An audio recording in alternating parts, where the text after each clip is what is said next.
اے سیدہ جس سے تو راضی ہے اللہ اس سے راضی ہے۔ جملہ تو ایسے ہونا چاہیے تھا نا بھائی، اللہ کی رضا پہلے ہونی چاہیے، سیدہ کی رضا بعد میں ہونی چاہیے۔ جملہ تو یہ ہونا چاہیے تھا کہ جس سے اللہ راضی اس سے سیدہ راضی۔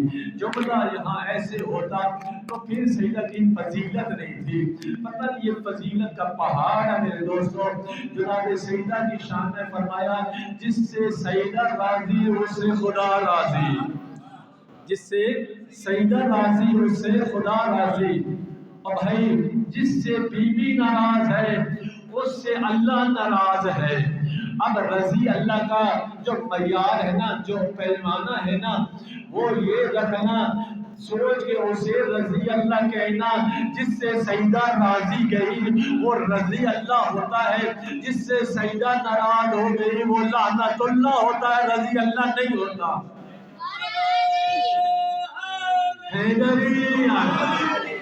انشاءاللہ میں نے زیادہ نہیں پڑھنا، میں نے بس 15 منٹ کے اندر آپ کی سامنے تمام کر دی۔ مجھے پتا ہے سردی ہے، بیمار ہے، لیکن جس سیدہ کی مجلس آپ سننے کے لیے آئے ہیں نا، یہ وہ کریمہ ہے عطا کرنے پہ آتی ہے تو سلمان بن آل بیت بن جاتا ہے۔ یہاں خوشنودی دیکھی جاتی ہے، ہمیں وہ معیار، ہمیں یہاں سے رضا لینے کا، کیونکہ یہ وہ مجالس ہیں جس میں امیر المومنین خصوصی طور پر تشریف لاتے ہیں۔ ایک عالم دین پڑھ رہے تھے، میں سن رہا تھا آپ کی مجلس کلپ ویڈیو، وہ فرما رہے تھے کہ ان مجلسوں میں، باقی مجلسوں میں بھی امیر المومنین آتے ہیں، جناب حسن مجتبی آتے ہیں، جناب حسین اسلام آتے ہیں، چہارہ معصومین آتے ہیں، لیکن جناب سیدہ صلوات اللہ علیہ سے مخصوص مجالس میں امیر المومنین تشریف لاتے ہیں ضرور۔ اور ایک حسن مجتبی ایک طرف ہوتے ہیں، دوسری طرف حسین شہید کربلا ہوتے ہیں، پھر ایک ایک مومن کے چہرے کو غور سے دیکھتے ہیں، جس کے اندر جتنی محبت جناب سیدہ ہوتی ہے علی کی نگاہ اس پر ٹھہر جاتی ہے۔ یہ مجلسوں کی اہمیت بتا رہا ہوں میرے دوستوں، ان کو معمولی نہ سمجھیں، نظر انداز نہ کریں۔ یہ تمام مجلسوں کا نچوڑ مجالس ہیں۔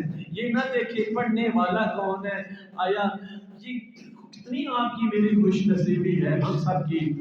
بھائی یہ جو مجالس کی دعوت دیا کریں، اپنی مجالس آپ کرواتے ہیں نا، وہ جتنے رشتہ دار دوست احباب ہیں ان کو دعوت دیا کریں۔ آپ کو پتہ ہے یہ کس امام کی سنت ہے؟ یہ امام محمد باقر علیہ السلام کی سنت ہے۔ مجلس کروانا زین العابدین علیہ السلام کی سنت ہے۔ گھر گھر جا کے دعوت دینا آپ کے 5ویں امام محمد باقر کی سنت ہے۔ یہ اب شرمندہ ہوتے ہیں لوگ اپنی مجلسوں کی دعوت میں، یا کیا مجھے سمجھ نہیں آ رہی۔ یہ 5واں امام جا کے گھر گھر دعوت دیتے تھے کہ آؤ میرے جد کی مجلس سن کے آ جاؤ۔ امام زین العابدین اہتمام کرتے تھے، اور یہ وہ مجالس ہیں کہ اس میں صرف امام باقر، امام حسین علیہ السلام کی مجلس ہو تو امام محمد باقر علیہ السلام دعوت دیتے تھے، جناب سیدہ کی مجلس ہو تو جناب امیر المومنین جناب حسن مجتبی، جناب حسین شہید کربلا سب اس مجلس کی دعوت دیتے ہیں۔ امام زین العابدین بھی ان مجالس کی دعوت دیتے ہیں، تو ان مجالس کو معمولی نہ سمجھا کریں۔ میرے خدا را ان بچوں کو لائیں، بہنوں کو لائیں، بیٹیوں کو لائیں۔ یہاں سے درس کیا ملتا ہے؟ تطہیر کی مالکہ نے ہماری ماؤں بہنوں کو درس کیا دیا ہے کہ یہ بیوی کس عزت کی مالک ہے، کس شان کی مالک ہے۔ ام ابیہا یہ وہ بیوی ہے، جب رسالت معاب کہیں جاتے تھے نا تو بیوی اپنے بابا کو ودا کرنے کے لیے دروازے پہ جاتی تھی۔ یہ ایسے مقام ام ابیہا نہیں مل گیا بیوی کو، جیسے مائیں اپنے بچوں کو صبح نکلتے ہیں نا اسکول، کالج، یونیورسٹی، دفتر وغیرہ، تو مائیں اپنے بچوں کو الوداع کہنے کے لیے وہ جب دروازے پہ جاتی ہیں، مائیں آپ جب نکلتے ہیں نا سفر کے لیے، بالخصوص دور کے سفر کے لیے، تو مائیں اپنے بیٹوں کو الوداع کہنے کے لیے دروازے پہ جاتی ہیں۔ جناب سیدہ کی یہ شان ہے کہ جب نبیوں کا سردار کسی جنگ کے لیے، کسی محاذ کے لیے نکلتے تھے نا دروازے پر، بی بی وہاں سے الوداع نہیں کہتی تھی، بی بی دروازے پہ آ کر الوداع یا بابا جان، اے میرے بابا الوداع، اللہ حافظ۔ جناب سیدہ دروازے پہ اللہ حافظ کہنے کے لیے تشریف لاتی تھی، کوئی معمولی بیوی نہیں ہے۔ جب نبیوں کے سردار گھر تشریف لاتے واپس نہ تو بیوی دروازے پہ کھڑی رہتی تھی۔ کتنی عزت اور کتنی شان ہے۔ बीबी को पता मेरा बाबा आज आना है, तो बीबी दरवाजे पे खड़े हो जाती थी कि कब मेरा बाबा, कब वशम से वसखा के चेहरे की मैं ज़ियारत करूँ। मैंने पिछली मजलिस में भी कहा था ना कि बीबी को तुम्हारे दुनिया में से, बीबी फरमाती है मुझे तुम्हारी दुनिया में से 3 चीज़ें महबूब हैं। 3 चीज़ें, कौन सी 3 चीज़ें? फरमाया पहली है तिलावतुल कुरान, शियाने अली तिलावत ना करो तो तुम्हारी अपनी मर्जी, आपकी अपनी मर्जी कुरान को, कुरान क़यामत के दिन कहेगा या अल्लाह इन्होंने मुझे महजूर छोड़ दिया था, महजूर तर्क कर दिया था, ए अल्लाह इन्होंने कुरान को मुझे छोड़ दिया था।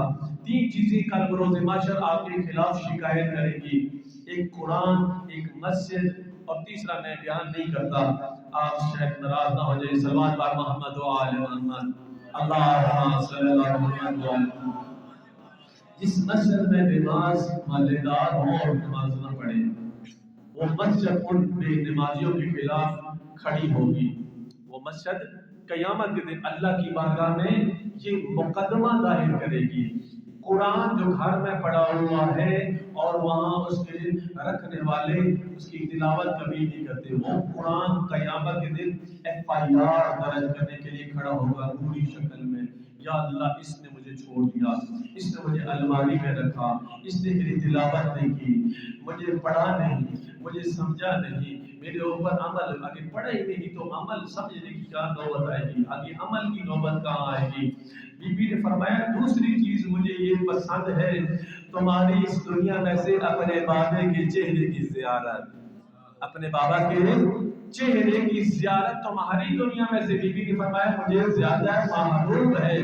और फरमाया तीसरी चीज तुम्हारी दुनिया में से, सईदा फरमाती है तीसरी चीज आज आपकी झोलियां भर के जाएगी सईदा की नालैन का सदका, क्योंकि बीबी का खासा यही है कि बीबी अता करने वाली है, दुनिया में रिज़्क तकसीम करने इसके सदके में ही है। जो इन्फाक फी सबीलिल्लाह यही तो बीबी है जिसके सदके में अल्लाह रिज़्क तकसीम करता है, इज्जत तकसीम करता है। यहाँ दुनिया की हर नेमत, आखिरत की हर नेमत इसी बीवी के सदके में अल्लाह अता फरमाता है। फरमाया तीसरी चीज खुदा की राह में देना मुझ सैयदा को बड़ा महबूब है। अल्लाह की राह में देना, अता करना, मांगने वाला साइल आता, बीबी अपनी कभी चादर भी दे देती है उस साइल को, जब मेरे घर में कुछ नहीं है ये मेरी चादर बाजार में फरोख्त कर दे। अल्लाह जाने किस इज्जत की मालिका बीबी है कि साइल को अपनी चादर तहीर भी दे देती है कि साइल कभी दरवाजे से खाली ना आए। आप सारे साइल बन के इस दरवाजे में सईदा पे आए हुए हैं, मांग ले मुरादें, खुदाई कसम है अगले 3 जमात सानी तक जो आपकी हाजत पूरी नहीं हुई और हम सब की जो हाजत पूरी नहीं हो रही, ऐ सईदा जो आलिमा गैर मालूमा है, मुहद्दिसा है, राज़िया है, मर्जिया है, अल्लाह की रज़ा की मालिका है, अल्लाह की रज़ा की जो ना तू बीवी है कि तू अल्लाह की मर्जियों की मालिका है, अल्लाह तेरी रज़ा पे राज़ी है। ए बीवी हमें मांगने का तरीका भी नहीं आता, आज हम तेरे इस मजलिस में आए हुए हैं, ऐ सईदा जो भी हमारी हजात है, मेरे दोस्तों भाइयों बुजुर्गों के दिलों में, बच्चों के दिलों में आइंदा 3 जमाती साली से पहले अपने हसनैन का सदका इन बच्चों को कामयाबी अता फरमा। तो इंशाल्लाह मैं यकीन से कह रहा हूँ आपके दिलों की हजात इंशाल्लाह जरूर पूरी होगी।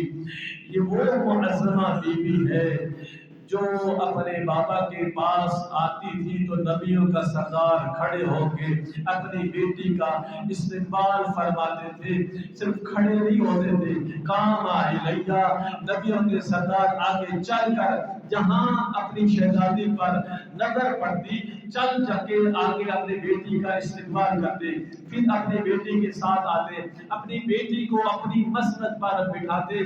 बाज़ उलमा तो ये कहते हैं कि जब तक सईदा मसनद में बैठी रहती नबियों का सरदार खड़ा रहता। ये इज्जत है।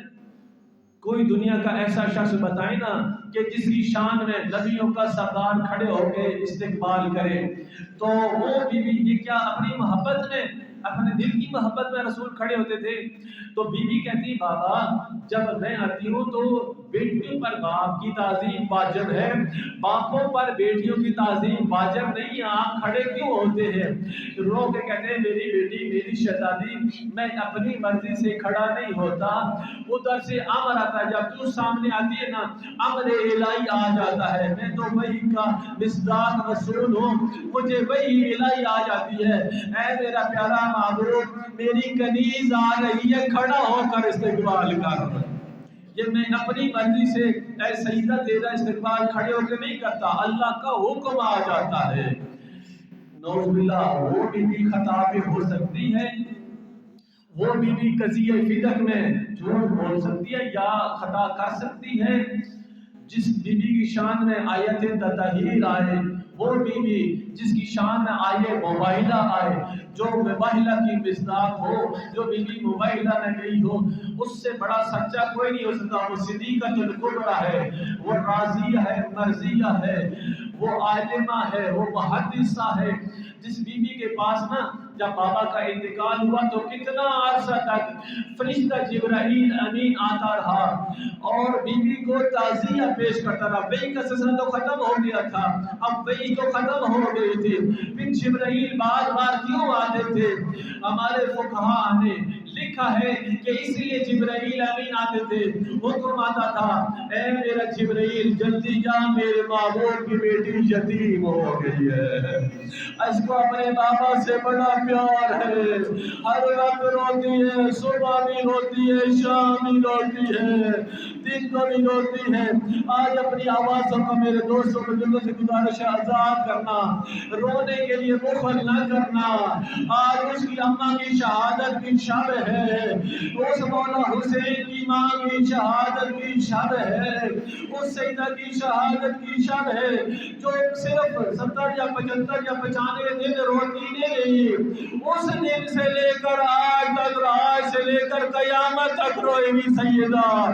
अभी सैयदा का रोना बड़ा बाकी है, अभी बीवी बहुत रो रही है और बड़ी रोएगी, हत्ता कि कयामत का दिन आएगा ना तो बीवी के लिए 70,000 फरिश्तों को हुक्म होगा जो नूरी महमल लेकर उसके जो ना वो आंखें सुर्ख याकूत से उस महमल की, उसकी तफसीर बहुत जरूरी है।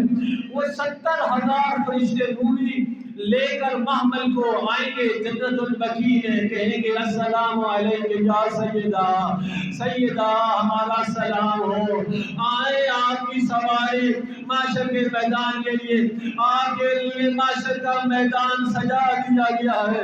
ऐ सैयदा आप मुकद्दमा के लिए तशरीफ ले आए, आज आपकी इज्जत दुनिया को दिखानी है, दुनिया ने नहीं पहचाना, आपका पहलू शिकस्त कर दिया, आपका हाथ टूट गया है। सैयदा आप रोती नहीं, आप सैयदा रो रही है। आए अल्लाह की बारगाह में आज अपनी इज्जत और अज़मत अल्लाह दुनिया को दिखाना चाहता है। सैयदा तेरा मकाम क्या है? दुनिया में जो खता पे लईन कहते थे उनको दिखाना चाहते हैं कि सैयदा का मकाम क्या है। सैयदा के लिए वो सवारी आएगी, नूरी मामल होगा, उसकी बड़ी तफसील लिखी हुई है। वो बीवी उस नूरी मामल पर सवार होगी, 70,000 फरिश्तों के झुरमट में बीवी की सवारी इस इज्जत और शान से चलेगी। माशर के मैदान में बीवी आएगी, फिर जनाब मरियम को सलामुल्लाह अलैहा को हुक्म होगा, हे मरियम